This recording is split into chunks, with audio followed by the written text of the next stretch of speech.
আজ শুক্রবার 21শে শ্রাবণ 2026 সালের 7ই অগস্ট। মিথুন রাশি, মিথুন লগ্ন, জেমিনাই সাইনের জাতক জাতিকাদের আজকের দিনটি কিন্তু মধ্যম প্রকৃতির অতিবাহিত হবে।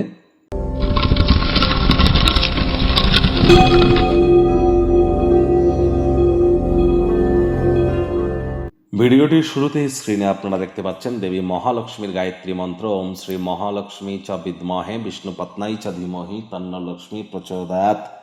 সকাল সকাল আপনারা স্নান আদি সেরে নিয়ে, সকাল সকাল মানে একেবারে সকালে নয়, দ্রুত 12টার আগে স্নান আদি সারুন। সারার পর আপনারা তার আগে পর্যন্ত আমিষ কোনো কিছু খাবেন না। চেষ্টা করুন দেবী মহালক্ষ্মীর ঘটের সামনে বসে মহালক্ষ্মীর এই যে প্রণাম মন্ত্র আপনারা 108 বার জপ করুন। তার আগে 3 বার নিজের নামগোত্র ধরে বলে নেবেন সদা হরিচেরা। তারপর 3 বার বলবেন ওম নমো ভগবতে বাসুদেবায় নমঃ।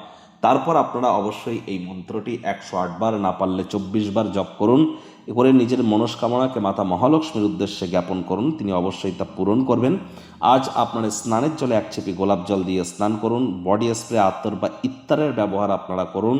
এটি শুক্র গ্রহের মজবুতিতে আপনাদেরকে সহযোগিতা করবে। আপনার বেডরুম বা শোয়ার ঘরে কচি কলাপাতা, আকাশি নীল এবং সাদা রঙের প্রয়োগ বেশি করুন। বাড়িতে রূপোর গ্লাস থাকলে রূপোর গ্লাসে জল খান। শুক্র গ্রহের মজবুতিগুলি বৃদ্ধি করবে। রোম্যান্স আপনার বাড়বে, হ্যাপিনেস আপনার বাড়বে, ডোপামিনের ক্ষরণ আপনার বাড়বে এবং ক্রিয়েটিভিটি বৃদ্ধি পাবে। একই সাথে কিন্তু লক্ষ্মী তত্ত্ব বৃদ্ধি পাবে। ওয়েলথ ক্রিয়েশনের ক্ষেত্রে হেল্প পাবেন। ক্রিয়েটিভিটি আপনাদের বৃদ্ধি পাবে। আর এর সাথে সাথে মহিলাদের ক্ষেত্রে উম্যানহুড, নারী তত্ত্বকে বৃদ্ধি করতে কিন্তু সহযোগিতা করবে। আজ সাদা বা হলুদ রঙের বস্ত্র সামগ্রীর প্রয়োগ আপনারা একটু বেশি করে করুন। আপনি পুরুষ না মহিলা এটা কিন্তু কোনো ম্যাটার করছে না। মহিলাদের গায়ে হাত তোলা যাবে না। পুরুষ হলেও মহিলাদের গায়ে হাত তুলতে পারবেন না, মহিলা হলেও মহিলাদের গায়ে হাত তুলতে পারবেন না।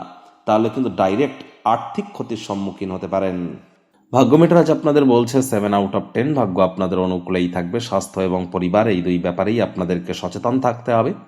কায়িক পরিশ্রমের কারণে শরীরে ক্লান্তি আপনারা অনুভব করতেই পারেন। ওজন বুঝে ভোজন গ্রহণ করুন। রাস্তাঘাটে সাবধানে গাড়ি ঘোড়া চালান।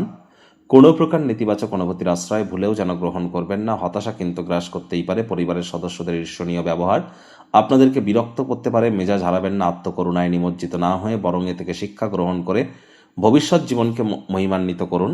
মনে রাখবেন, যা কখনো পরিবর্তন করা যায় না তাকে সহ্য করে নেওয়াটাই কিন্তু সব থেকে বেটার। একাধিক উপায়ে আয় ইনকাম বাড়বে। নতুন উদ্যোগ, পরিকল্পনা, নির্মাণ কার্যের শুরুয়াতও আজ করা যেতেই পারে। চাকরিজীবীদের অফিসের পরিবেশ এক প্রকার বেশ। বস কলিগদের সাথে ভাব ভালোবাসা বাড়বে। কর্মে গতি অনুভব করবেন। নিজের মেধা, দক্ষতা, ট্যালেন্টের দৌলতে প্রশংসার পাত্রপাত্রীও আপনারা কিন্তু হতেই পারেন। রাজনীতিবিদ যারা আছেন জনসংযোগ বৃদ্ধি করুন। সমাজে পপুলারিটিও বাড়বে। শিক্ষার্থী বিদ্যার্থীদের পড়াশোনায় মনোযোগ আরও বৃদ্ধি করতে হবে। উচ্চশিক্ষার জন্য যারা বিদেশ যাত্রার কথা ভাবছিলেন, ভাগ্যদেবী আজ আপনাদের পক্ষে নেই। সন্তান সন্ততি থেকে থাকলে তাদের দিকে সজাগ দৃষ্টি আপনারা বজায় রাখুন। হাউস ওয়াইফ যারা আছেন দিনের শুরুটা তাড়াতাড়ি করুন। প্রেমিক প্রেমিকা, স্বামী স্ত্রী, না ভাব ভালোবাসা রোম্যান্স, না তর্ক বিতর্ক অশান্তি, কোনোটাতেই বাড়াবাড়ি যেন করবেন না। অন্যান্য দিনের ন্যায় আজকের দিনটিকে সাধারণ হিসেবে ট্রিট করবার আপ্রাণ প্রচেষ্টা আপনাদেরকে করতে হবে। শত্রুপক্ষ, বিরোধী পক্ষ আজ কিন্তু খুব একটি শক্তিশালী থাকছে না। আজ আপনি কাউকে কোনো কিছু না জানিয়ে আপনাদের গৃহে কিন্তু কোনো অপ্রত্যাশিত অতিথির আগমন ঘটতেই পারে, যার কারণে মূল্যবান সময় নষ্ট হতেই পারে। মেজাজ যেন হারাবেন না। অতিথি দেব ভব এই ভেবে তাদের সেবা করুন। আজ যদি আপনি অত্যধিক উদারতা দেখান তাহলে আপনার কাছের মানুষজন কিন্তু অন্যায়ভাবে আপনার উদারতার সুযোগ কিন্তু গ্রহণ করতেই পারে।